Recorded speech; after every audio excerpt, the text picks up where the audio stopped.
all the eclipses of the next 1,000 years and the past 1,000 years, and they publish maps of the tracks of all of these eclipses. So I looked up the track of the eclipse of December 22nd, 1973, and it started, I think, out in the Pacific Ocean somewhere.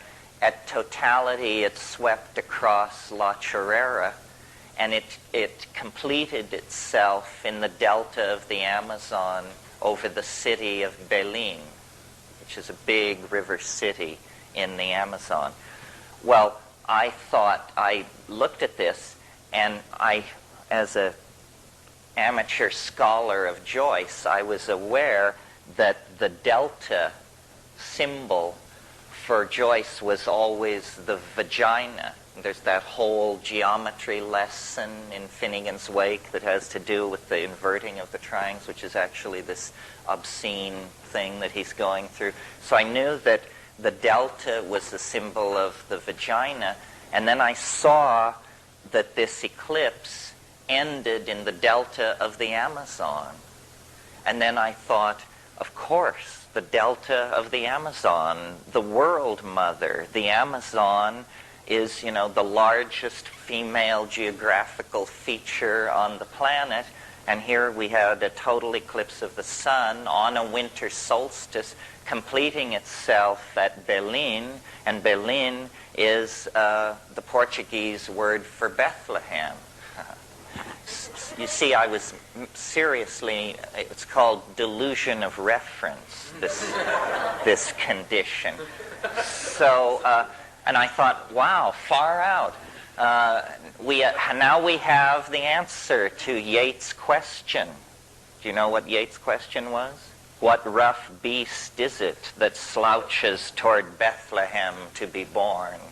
And so I was all quite keen on all of this. Now, as if that weren't strange enough, whenever somebody comes up with something like that, the desperate argument of the pseudo-rationalists, when really slammed to the wall, is that this information was known. It was published in books, these eclipse tracks, these ephemerides, and so forth. It was all published in books, and consequently, you didn't predict the future. You merely tapped into the sum total of the human database already existent, and your unconscious has taken all these clues and all this data and woven it together into a delusion which is designed to suck you in and trap you. Well, this is a hard argument to overcome. The only way that you could overcome that argument is that if you predicted an event that was non-repeating and that nobody on Earth knew it was going to happen or could possibly know that it's going to happen at the time you make the prediction.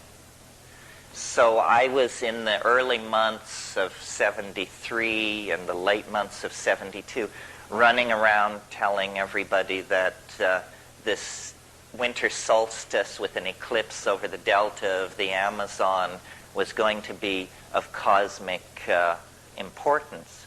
Well then, about March of 1973, I was reading my morning paper, and on page 4 there was this large headline, and it said, "Brightest comet yet headed toward Earth." And I was reading this thing, and it said, this object will reach perihelion, meaning closest approach to the sun, on December 22nd of this year. This was the comet Kohoutek. Well, now the interesting thing about Kohoutek was it didn't amount to much, but I had predicted its window of appearance before it was detected by human beings or instruments anywhere on the planet. So it was, just from the mushroom to me, like a perfect proof that it was giving information that couldn't come from the human unconscious, couldn't come from any calculation of past events, that a unique long-period comet, never before seen, and probably never to be seen again, was going to fall right smack in the center of my window of predictive intensity. So, it's just an instance of the cosmic giggle. I mean, in terms of what does it mean? It's like, when that question was posed to Mr. Natural, he said, it don't mean shit. But isn't it strange? Well, that's enough of that. That's just to, yeah. How would you relate, do you see any relationship between the principles governing the I Ching and are they in any way with morphic fields or Jungian archetypes in terms of how they affect events in time? Well, morphogenetic fields, the theory that lies behind the I Ching, all of these things are attempts to make a statement about the frontier of understanding. And to the degree that, in other words, it's like there's a perception which wants to be born, but it is, since it's at the edge of cognitive revelation, it's very hard to get it right. I mean, the I Ching, morphogenetic fields, the Tarot, the time wave that we looked at yesterday, these are all attempts to encompass within a metaphor something which is at present almost unsayable. It's very interesting, if you care about this kind of thing, to go back into the history of the evolution of ideas and see what it is like, what the ideological climate is like right before an idea crystallizes and is finally gotten straight, or pretty straight. An area where that happened that I spent some time poking around in is the 15 years preceding Darwin's publication of The Origin of Species and Alfred Russel Wallace's paper to the Royal Society in London. All of biology in England and Germany and on the continent, all of biology was intensely involved with what the literature of the time called the problem of the species. And, all these people were exploring various parts of the world, especially the tropics. They could see that if you go from one Indonesian island to another, there is shift of species.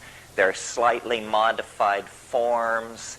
In other words, they had all the ingredients in front of them on the table, and people were trying to figure it out, but they didn't quite have it. And then it crystallized in the minds of certain people. For Alfred Russel Wallace, who is the real discoverer of natural selection, it sort of relates to our theory of creativity. He had malaria on the island of Ternate, north of the Moluccas, or in the North Moluccas. And in the 5th day of this intense malarial fever, he saw the solution to the problem of the species. And he wrote it down in this fevered state, and then he worked his way through this illness. And when he came down and looked at what he'd written, he couldn't find fault with it. It seemed right. It's just a page and a half. It's preserved. It's all there. So he didn't know what exactly to do. So he decided he would write a letter to the greatest natural scientist of the age, who was the aristocratic and well-connected Charles Darwin back in England. By this time, Wallace had been 6 years knocking around in the forests of Indonesia. So he sends this letter to Darwin. Darwin had been working on The Origin of Species for nearly 18 years. this letter arrives in the post.